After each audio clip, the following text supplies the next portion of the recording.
na niko na uhusiano mkubwa sana na watu wa pwani. Tangu pale nikiwa waziri wa elimu ya juu, nikiwa waziri wa kilimo, nikiwa naibu wa rais, kuna ushirikiano mkubwa niko nao na watu wa pwani hii. Wakati nilikuwa kwa mfano waziri wa elimu ya juu, nilimpigia, wakati huo kulikuwa na mwenyekiti wa county council, alikuwa anaitwa saa hizi yeye ni bado mshirika wangu wa kisiasa, anaitwa Mshenga Ruga. Nikamwambia nipatie ardhi tuweze kujenga shule ya teknolojia. Hapo ndio chanzo tulianza mambo ya mashule ya teknolojia, na akanitafutia ardhi ekari 50. Leo ukienda katika ardhi hiyo ndio imejengwa campus ya Technical University of Mombasa, na leo kuna wanafunzi karibu 3,000-4,000 hivi wanasomea pale. That's part of the history I have with the people of Mombasa. Nikiwa waziri wa kilimo, nikashughulika na mambo ya korosho sehemu hii na mambo mengine. Nikawa naibu wa rais, tukafanya mambo mengi katika kaunti hii. Tumeunganisha stima. I think we have tripled. Yani tumeongeza stima ambayo imefikia manyumba ya wananchi 300%. Yeah. Mahali tulikuwa na watu wenye stima 10,000, sasa tumefikia 60,000, 70,000. Tumejenga barabara nyingi katika kaunti hii, katika counties za pwani. Kwa mfano leo nilikuwa hapa Mombasa, nikikuwa nawaeleza barabara hiyo inaitwa Magongo. Leo tunaifanya dual carriageway. Kufika pale roundabout kuna njia inaenda Mariakani, hiyo pia tunaishughulikia. Barabara inaenda kwa Jomvuku, tunaishughulikia. Nilikuja hapa nikaanzisha barabara kutoka pale kwa Jomvu kwenda Jitoni mpaka Rabai, hiyo barabara pia tumetengeneza. Tunashughulika sasa na kutengeneza barabara ya kutoka hapo Miritini kwenda mpaka Mwache, kutoka Mwache mpaka Mteza, kutoka Mteza mpaka kule Kibundani.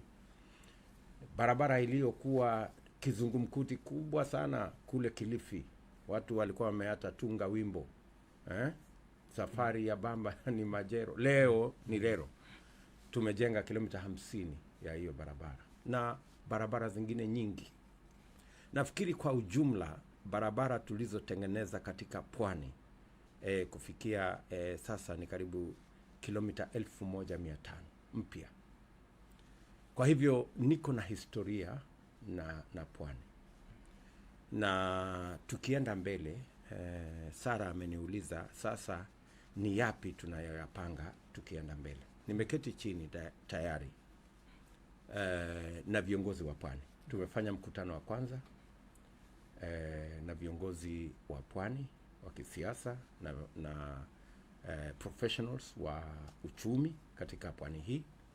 Hata jana asubuhi nilipata brief, walikuja kuni brief jana, the professionals from this part of Kenya, from the coast region, the 6 counties.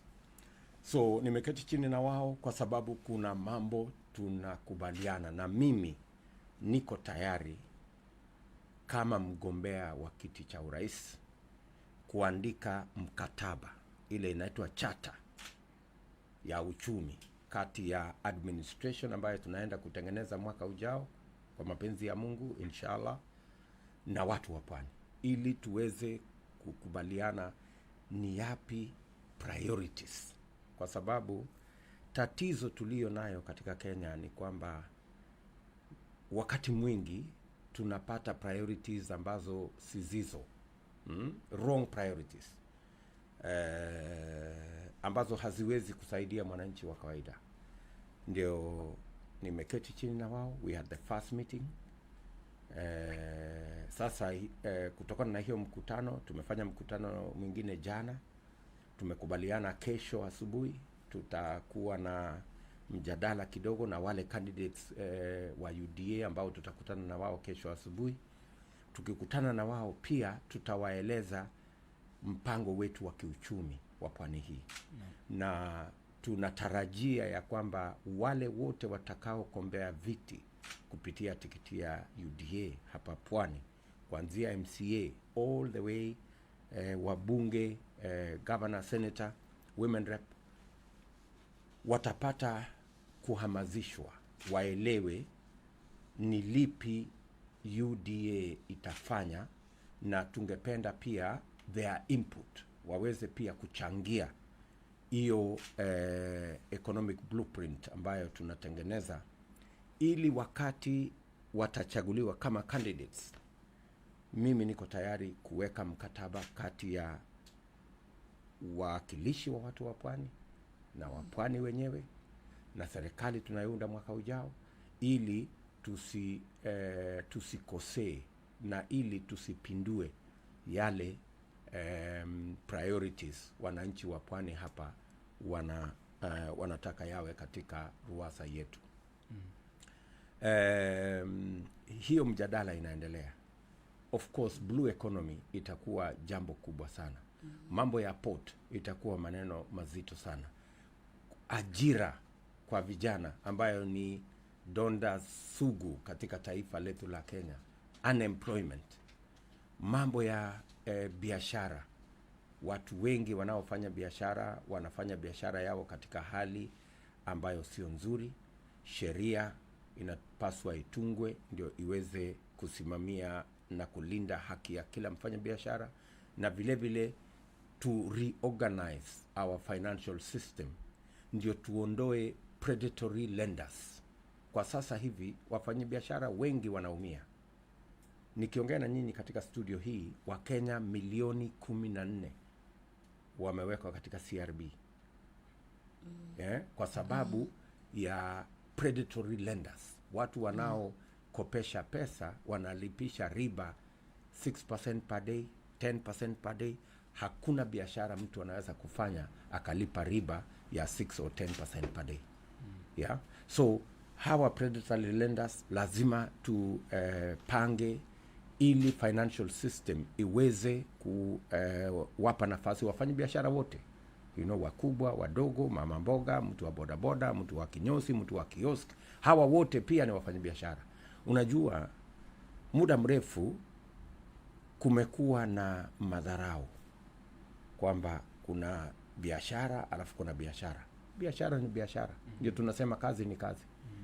Kama kazi ya mwenzako ni ndogo, ni vipi tunaweza kumsaidia mazingira ya kufanya kazi hiyo iwe sawa, sheria ya kulinda biashara hiyo iwe sawa, na vile vile tunaweza kusaidia kwa njia gani waweze kuinua, kuboresha biashara zao ndio ziweze kuwa nzuri, iweze kuwasaidia. Na pia kila mmoja wetu biashara yake ikiinuka, kila mmoja wetu atalipa ushuru. Na kila mmoja wetu akilipa ushuru, na wale wasio na kazi wapate kazi, walipe ushuru, sote tutafikia mahali ambapo tunapata ushuru wa kutosha, tuendeshe serikali yetu, hatutakuwa tunaingia katika matatizo ya madeni, kwa sababu tuko na uwezo wa kupata ushuru ambao unatosha kuendesha mambo yetu kama Wakenya. So kujibu swali lako directly, we are working together with the leaders of this region.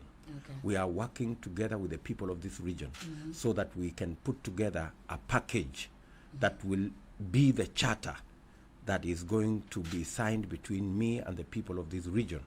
I do not want to come to this region and prescribe that I'm going to do this, I'm going to do this, I'm going to do this. We did it the other way around. Inaitwa bottom up. Hutoki Nairobi na mambo ya watu wa pwani. Unakuja pwani, unawasikiza wenyewe, wanakueleza from the bottom. Tunahitaji nafasi za kazi katika area hii. Tunaona priority yetu ni mambo ya blue economy. Mambo yetu ni korosho. Mambo yetu ni nazi. Mambo yetu ni kilimo. Mambo yetu So we want to build it up from the bottom, and that is why I started by saying we will have a sit down with the people of this region, with the leaders of this region, and if you come tomorrow to our meeting in Wild Waters, you will witness what I am saying, that we are going to have a discussion about the economy of this region and about the priorities of this region and what will go into the charter. And we are going to agree tomorrow how whatever framework we agree on will be cascaded to every ward so that people can make their representations, people can improve, they can change, they can enrich, so that we end up with a blueprint that can reflect the wishes of the people of this region. Okay, now that you spoke about the bots, I had a question. What are your views on, local businesses dying right now because of the counterfeit stations? The CFS is now, goods are being channeled via SGR, and they're going all the way to Naivasha, and then businesses now in Mombasa, because most of the CFSs are located in this region, are now suffering because of that. Yes. What would you do to make those businesses at least survive or get back to the state in which they were in before? Yeah, na pia labda ningeuliza, endapo utakuwa rais wa Jamhuri ya Kenya, labda bandari ambayo ilipelekwa Naivasha itaweza kurudi tena Mombasa, utaweza kuirejesha kwa pwani ama itakuwaje? Good question. Sisi kama serikali ya Jubilee ndio tumejenga SGR. Kujenga kwetu kwa SGR haikukuwa ndio ifilisishe Mombasa.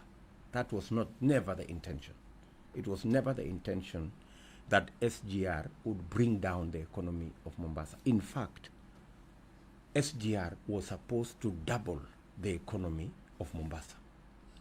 How was it supposed to do it? SGR was supposed to move goods and services from the rest of Kenya, from our neighboring countries, to the port of Mombasa for export, right? The port of Mombasa the SGR was also supposed to promote the Dongo-Kundu Special Economic Zone, which was supposed to be a manufacturing enterprise, a manufacturing facility where goods could be brought into this Mombasa, value addition done, and finished products exported out of the country. And most of the raw materials were supposed to come from the hinterland of Kenya. Unfortunately, some cartels took advantage of the SGR and decided to make business out of that situation in a manner that it has disadvantaged the business people of Mombasa. I want to promise the people of Mombasa that we will reverse the losses that have been made by making sure that we stick to the original intention of the SGR as a mechanism that will promote and double the business opportunities in Mombasa.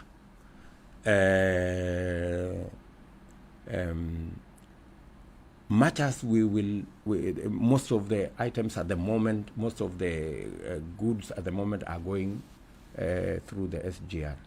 But there must be an alternative, and there must be a different approach to make sure that we do not destroy the businesses that existed in Mombasa, whether they are in the CFS category, whether they are the transporters, whether they are the other business people.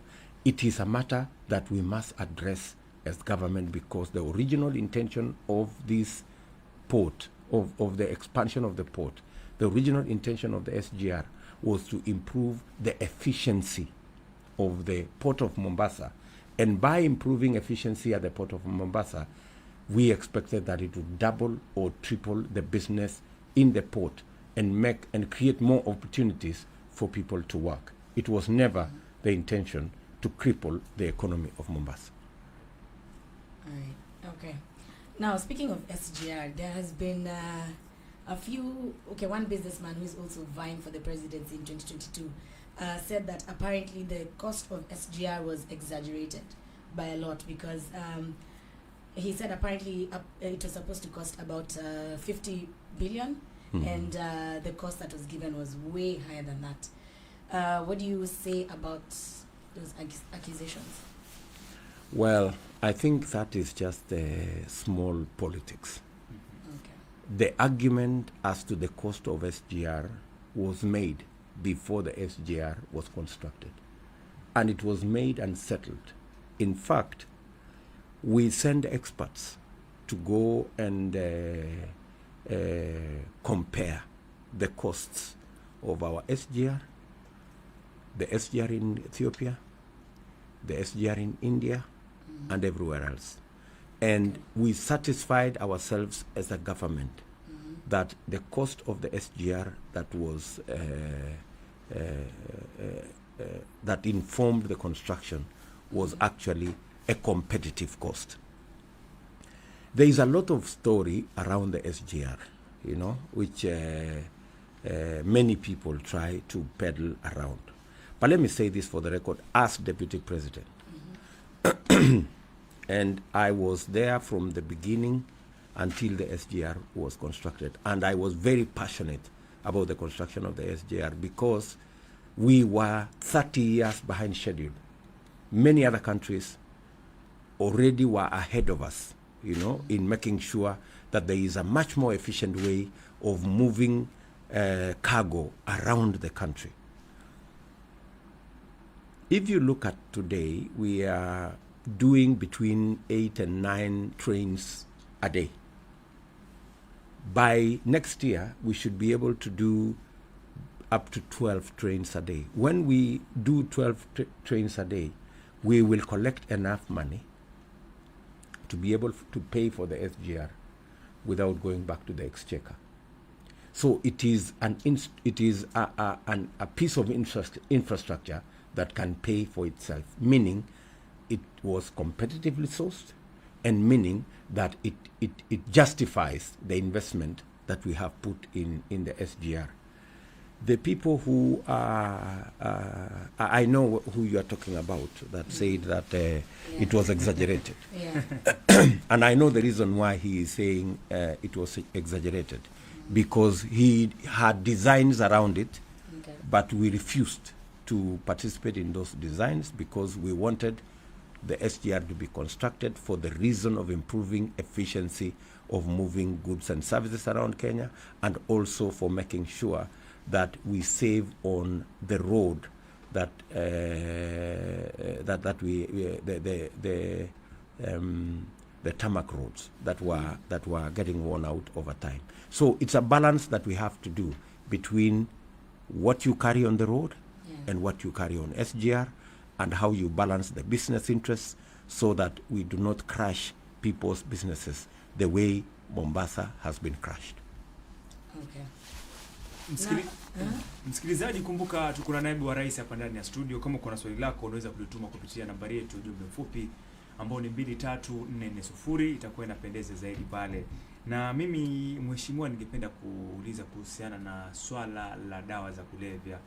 Hapa Pwani kumekuwa na tatizo sana. Kuna watu ambao wanatumia dawa za kulevya. Kumekuwa na tetesi kwamba kuna watu wengi ambao wanatumia sana hizo dawa za kulevya, na pia kuna watu ambao wanahusika katika hiyo biashara. Kumekuwa pia na mauaji ya kuholela, na pia watu wamekuwa kitekwa nyara sana. Utapata ndani ya mwezi mmoja kuna watu zaidi ya 4 wanatekwa nyara, julikana wanaenda wapi. Labda utakapokuwa rais, swali kama hili tutakuwa tunalishughulikia namna gani? Kwanza, ni kinyume ya katiba na sheria ya Kenya kumuua Mkenya kiholela. Hiyo mambo ya kusema ati watu wanatekwa nyara alafu wanapotea. Mkenya anapotea kwa sababu gani? Ni kazi ya serikali, si ni kulinda haki na mali ya wananchi na maisha yao. So haya mambo ya kusemekana ya kwamba watu wanapotea through hiyo inaitwa extrajudicial killing ni mambo ambayo yanafaa kukoma katika taifa yenye iko na demokrasia kama Kenya. Hii si nchi ya udikteta. na hii si nchi ya giza. Hii ni nchi ya uwazi. You know? Na kama kuna mtu mhalifu wa aina yoyote, hata awe gaidi, hata awe muuaji kiasi gani, ni lazima kulingana na sheria na katiba ya Kenya afikishwe mahakamani na mashtaka yafunguliwe na ushahidi utolewe mpaka huyo mtu apatikane na hatia, achukuliwe hatua za kisheria. Haya mambo ambayo tunasikia ya kwamba fulani amepotea, fulani amepotea, is against our constitution, is against every provision of the constitution for any Kenyan to disappear or to be executed without being subjected to the dictates of the constitution and without being subjected to the criminal justice system. Madawa ya kulevya ni changamoto kubwa.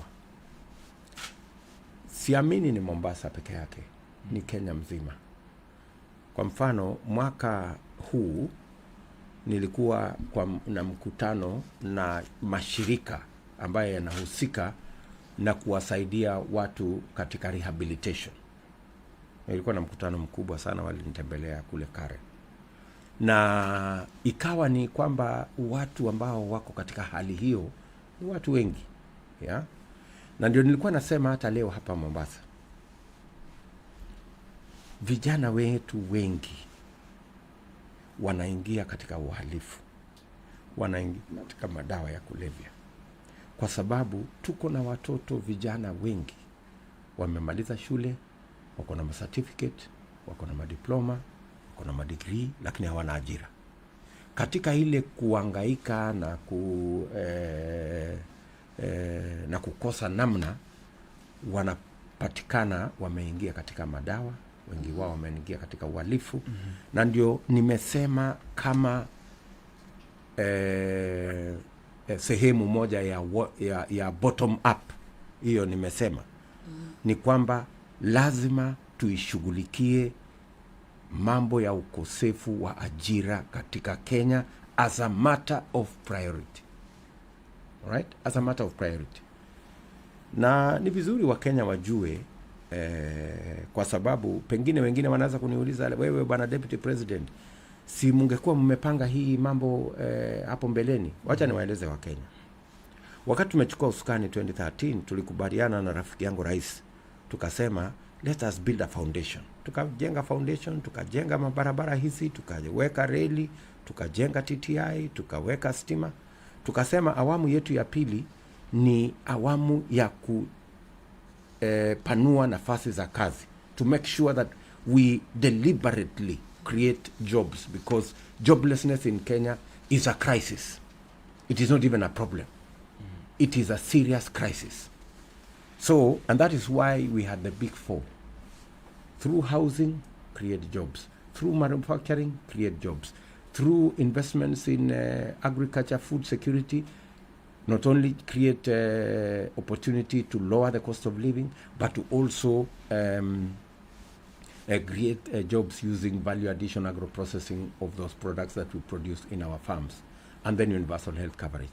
Unfortunately, we were unable to implement the big four because some people came and torpedoed and sabotaged and changed our priorities. We now ended up with a circus called BBI, yeah, whose intention was never to create jobs for young people, was never to sort out the universal health coverage, was never to sort out matters of cost of living. The entire purpose of BBI was to give more powers to the office of the president. I don't know for what purpose. Was to create more positions for us leaders. You know, was to create an infrastructure of sharing power. And that is why some of us were very uncomfortable with the change of priorities from the big four to the BBI. Thank God the BBI collapsed, you know, and the reggae stopped. Speaking of that. So, No, I'm just telling you so that you understand that priority number one, going back to the question you asked me, watoto wetu wengi wanaingia kwenye madawa. Watoto wetu wengi wanaingia kwenye uhalifu.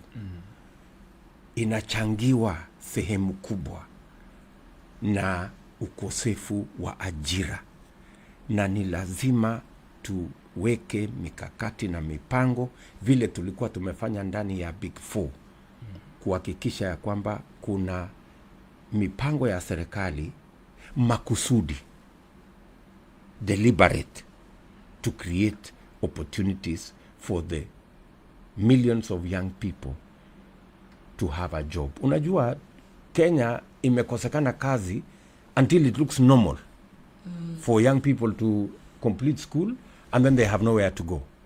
You know, we are busy discussing, sijui wanajeshi 3 wanaandikwa, sijui polisi 10 wanaandikwa, sijui walimu 20 wanaandikwa. What happens to the thousands upon thousands of young people who get out of school every year? We must, as a government, be able to think about that. We had a plan under the Big Four plan, but the plan was sabotaged. It never took off. We went on a tangent to BBI. The BBI took us 4 years, reggae all over the place, useless meetings.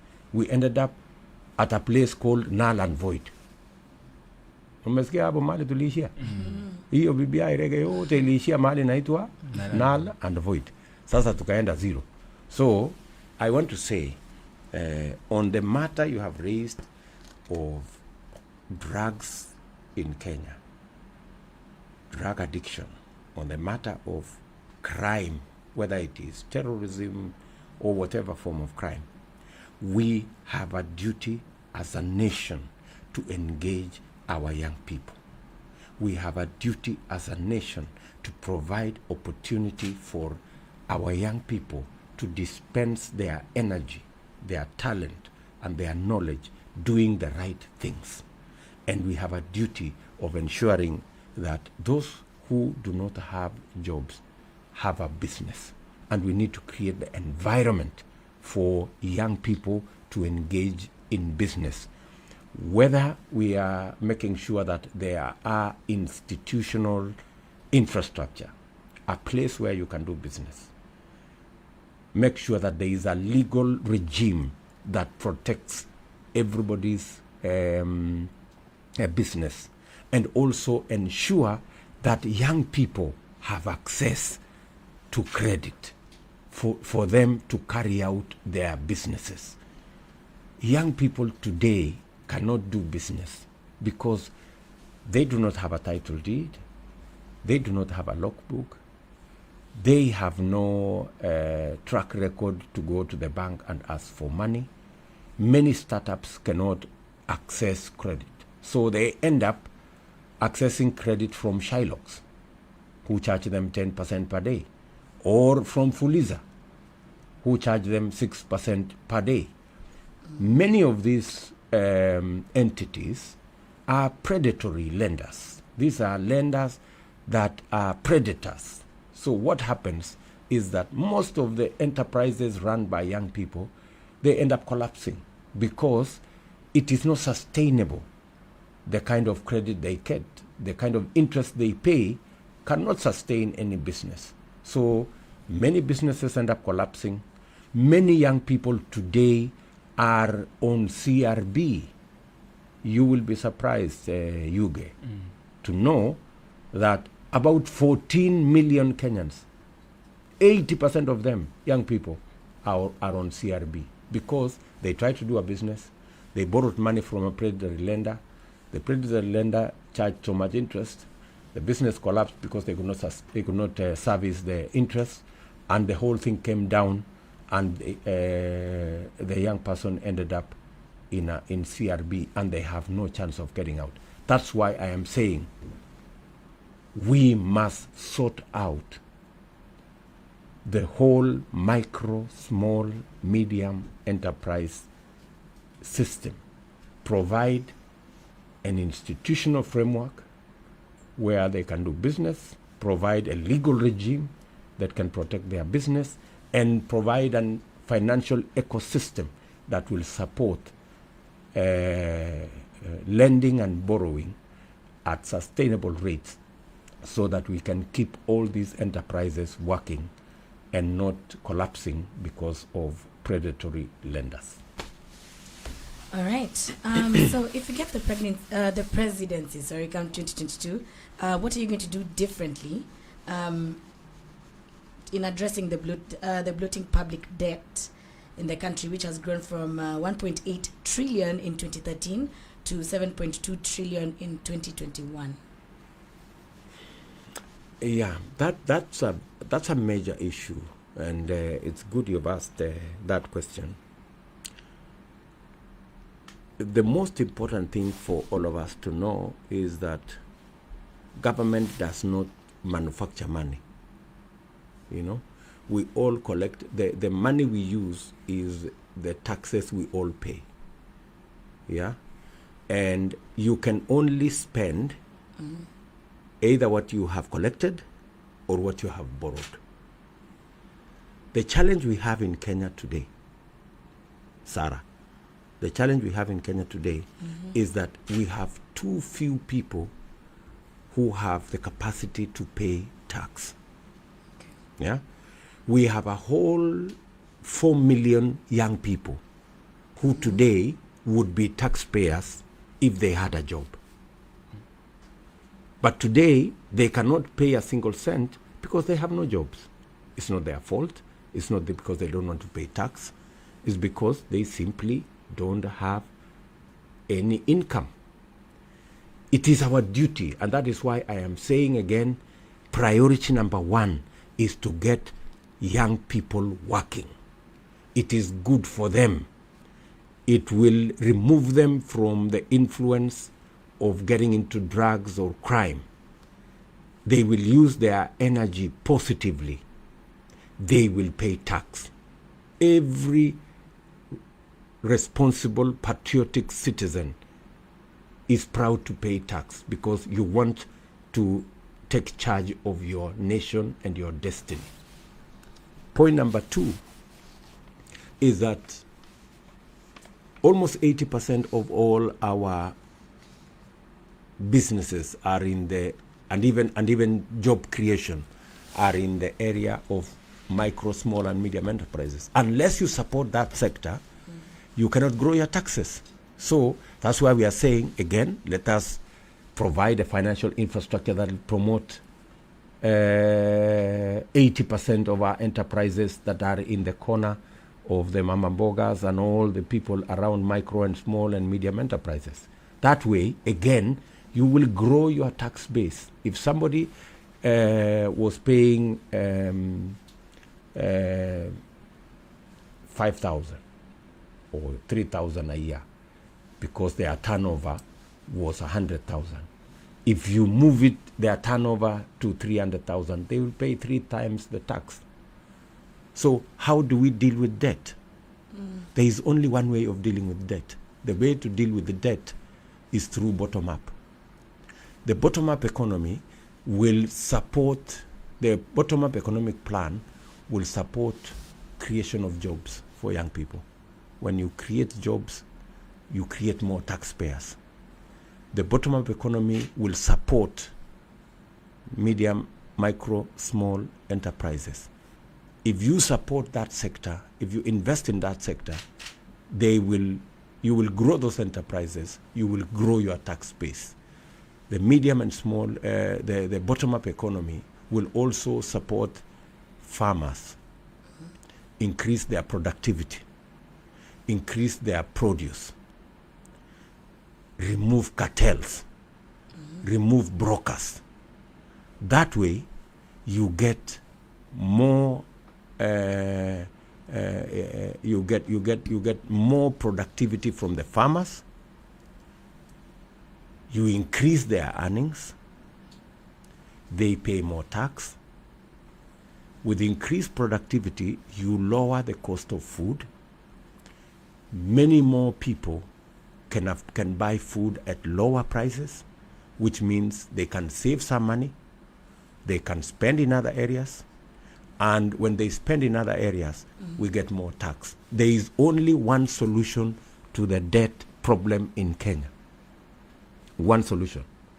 Make sure that you triple the number of taxpayers.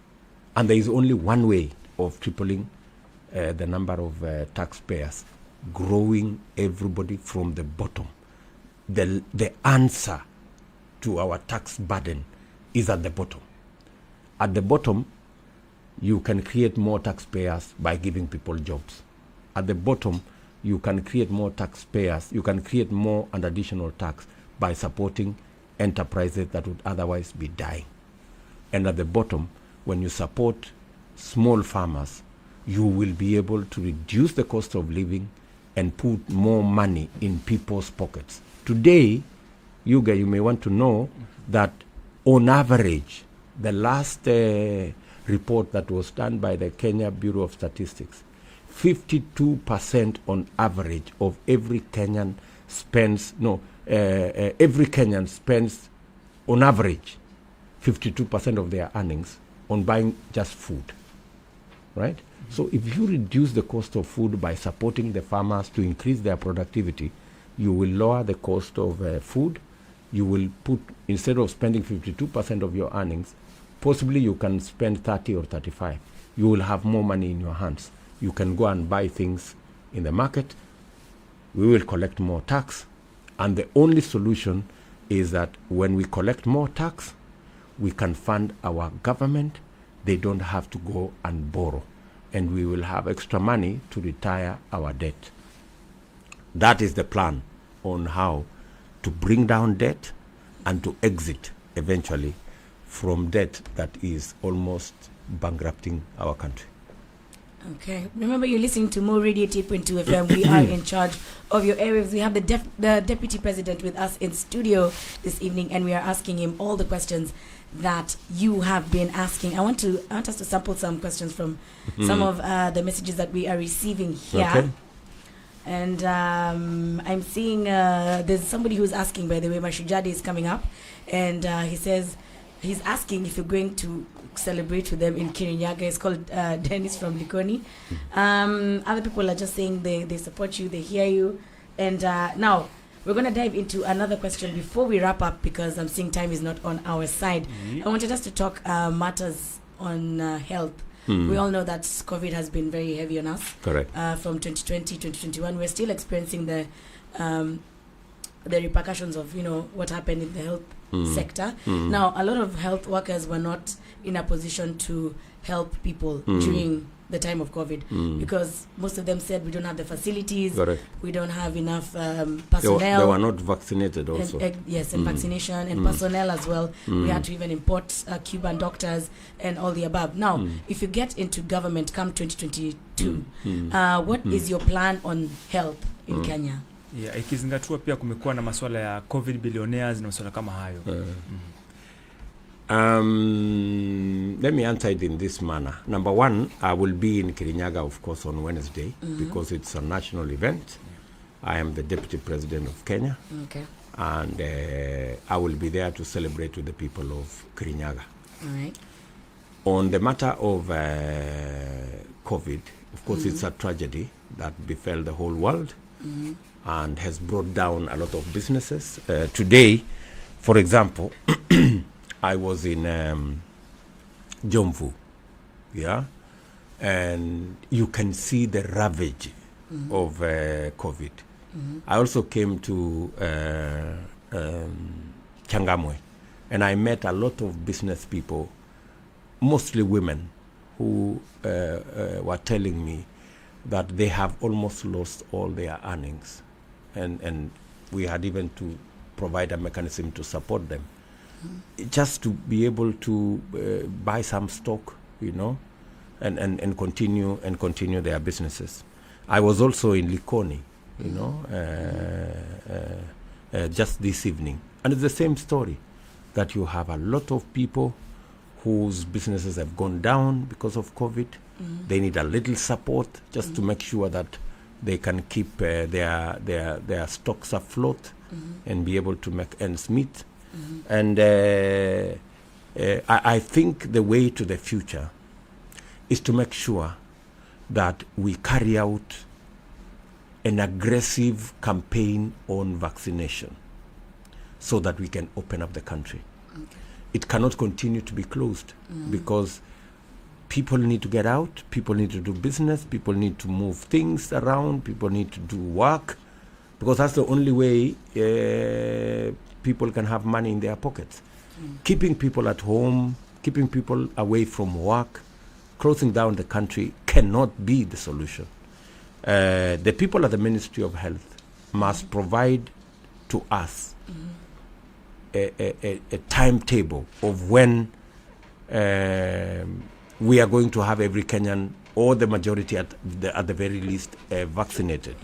Parliament already voted for close to 30 billion shillings for the purchase of vaccines. And we expect that the ministry should spearhead and make sure that we buy all the vaccines that are necessary and that Kenyans are vaccinated so that we can get back to work and we can get working. And everybody can do their business and everybody can do their thing. On the matter of the COVID billionaires, I think your guess is as good as mine. It's now a year plus.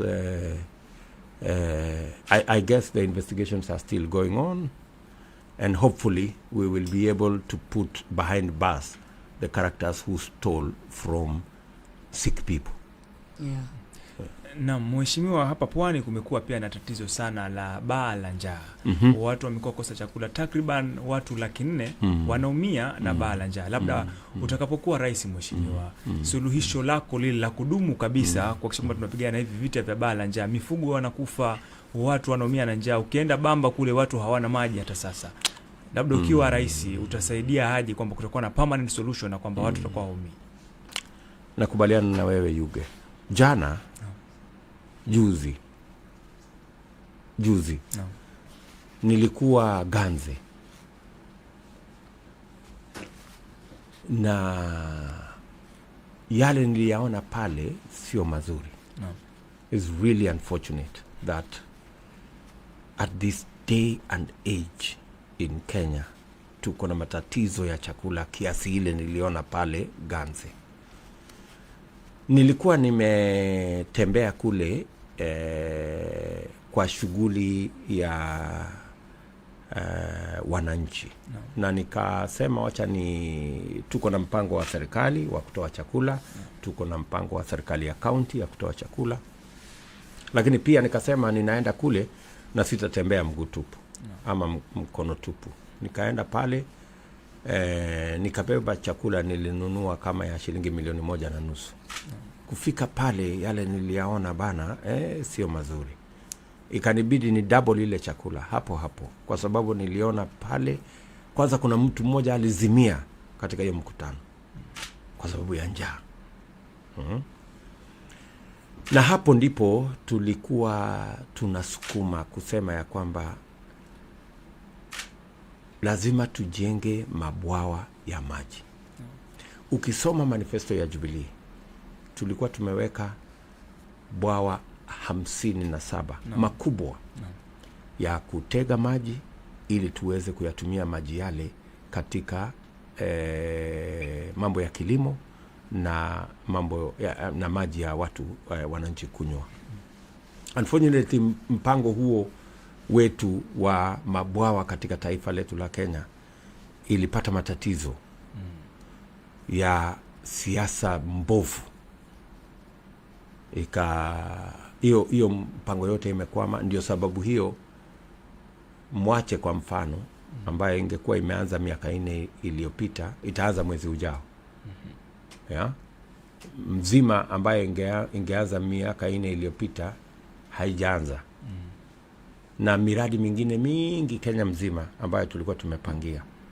Nakwambia ya kwamba hakuna suluhu ya mambo ya njaa Ganze na sehemu zile zingine zote za Kenya bila ya sisi kuwa na mpango maalum ya kutega maji, kujenga mabwawa makubwa That is what every nation does. Maji mengi yanaingia katika Indian Ocean. Haya maji mengi, Indian Ocean haihitaji maji hiyo. Sisi ndio tunahitaji maji hiyo tuweze kuifanyia kilimo, tuweze kutumia katika ufugaji, tuhakikisha kwamba watu wetu wako na chakula ya kutosha. Mimi ninaamini ya kwamba vile tulikuwa tumeshapanga tayari, it's just to roll out the construction of dams around the country. Pale in fact wakati ni mahali nilienda pale Ganze, nafikiri panaitwa Vitengeni. Naam. Kuna mto ambaye ni karibu pale. In fact MCA wa pale nafikiri anaitwa Taura,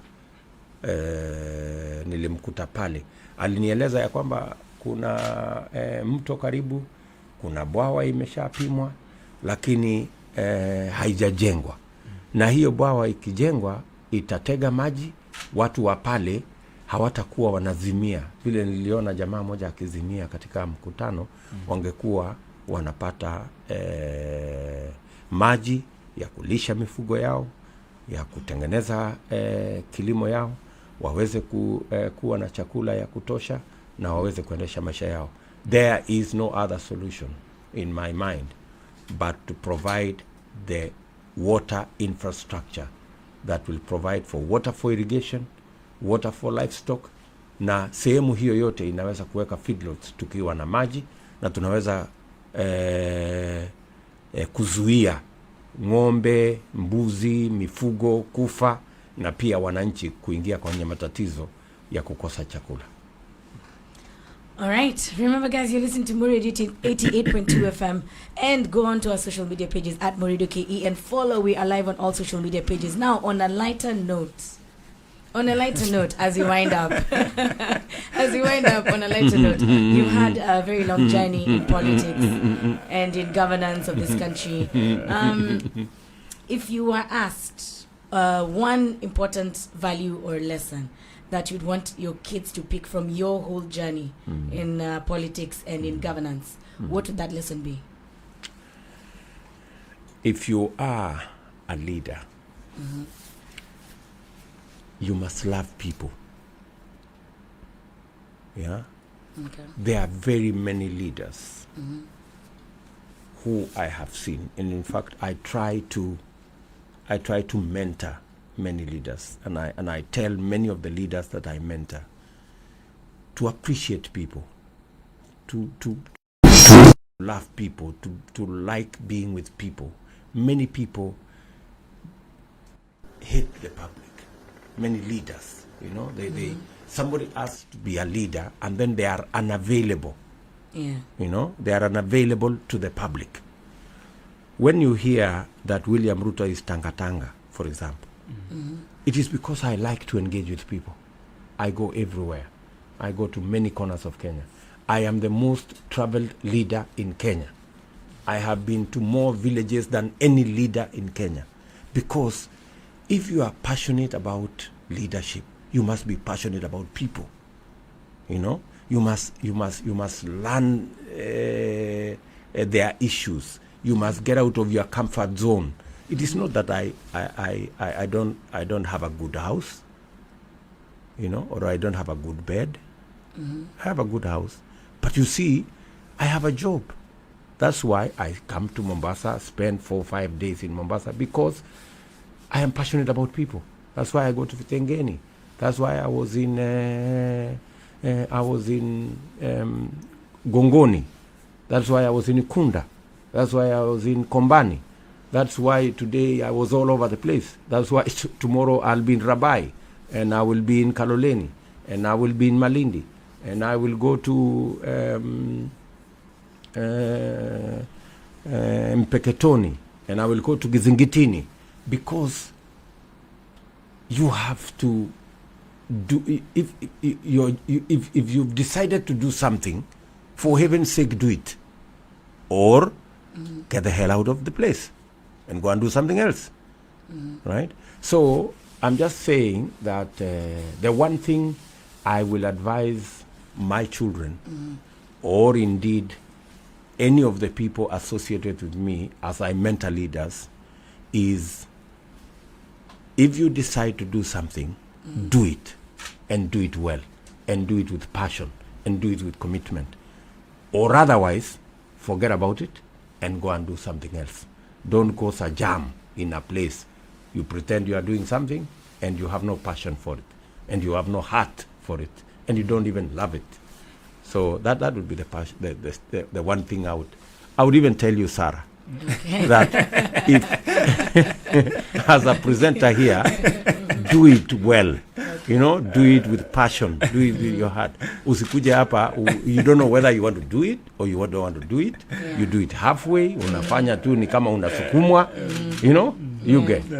Ndio. Either ufanye ama utoke hapa uende uuze mandazi or something else. Ama ni aje boss. Na mimi niko na swali labda kwa la mwisho Sasa hivi mheshimiwa nimeona kwamba kuna, lakini sasa wewe Yuge, niko na mkutano. Tunamaliza. Kuna watu wananingojea ni kule chakula na wao. Hili sasa ni la mwisho. Chakula sasa inapoa. Hili ni la mwisho kabisa mheshimiwa. Yes, Yuge. Tumeona kwamba kuna viongozi wanaungana. Nikiwataja tu pia kwa majina. Kuna kina Rodembe Lodinga, kuna wale ambao waliunda chama cha Oka wameungana kupiga vita. Kuna nini mheshimiwa ambacho labda tukijui siri kwa wapi? What don't we know as Kenyans? What are we missing? What are we missing? Unajua wale wote wakijipima kwa sijui ni ratili ama wapi, wakijipima wanaona mimi peke yangu nikishindana na William Ruto huyu atanishinda. Sasa kila mmoja wao anaona tu njia peke yake ya kuweza kuwa na mashindano na mimi ni lazima waungane. Umewasikia wakisema tusipoungana sisi huyu mtu atatushinda. You know? So wanaungana sio ya kwamba wako na mpango ya Kenya, sio ya kwamba wako na sera, sio ya kwamba wako na mpango yoyote ya kubadilisha Kenya. Wanaungana, nia yao tu ni moja, kutafuta vile ya kushinda William Ruto. Nimeshawaambia jameni, mashindano ni ya sera. Kwanza mungepanga sera yenu ni gani? Mimi nimesema ya Hustler Nation ni bottom up. Ya, tuanze na wale wasio na kazi, tuende kwa wale wa biashara ndogo, tuende namna hiyo bottom up. Nyinyi sera yenu ni gani? Haiwezi kuwa sera yenu ni kumshinda William Ruto. That cannot be an agenda. It cannot be a program. Uwezi kusema tu sisi haja yetu ni tunaungana ili tumshinde William Ruto. How can that be an agenda? Surely. You know, meaning you have no plan. Na unajua walikuwa wanaona hii mambo ya kusema ati mambo tutabadilisha mjadala Kenya, walikuwa wanaona ni rahisi. Tuliwaambia hii mjadala itabadilika. Haitakuwa ya viongozi, itakuwa ya wananchi. Haitakuwa ya katiba, itakuwa ya uchumi. Waliona ni mchezo. Lakini saa hizi wamegundua mambo kimeumana. Ndio unaona kila mmoja wao anajaribu sasa mambo ya uchumi. Sijui mwingine amesema uchumi maradufu, mwingine amesema uchumi sijui rural economy, sijui mwingine analalamika hapo kwa kona ati mambo yake ilikuwa ya uchumi lakini imepokonywa na mwingine. So they are all scampering, you know. So juzi nimeona hata mshindani wangu mwingine sitaki kumtaja jina amesema yeye anataka uchumi ya handouts. Amesema yake ni trickle down, yani handouts kila mtu alipwe 200.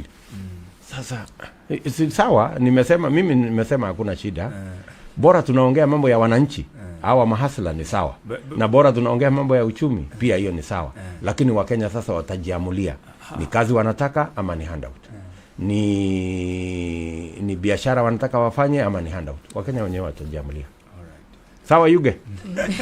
Na waomba kwa unyenyekevu. Thank you so much. Niko na deni yenu. Yes, you're coming back. Yes, I'm coming back, I promise. All right, thank you so because much. Because I know you needed more of my time. Yeah.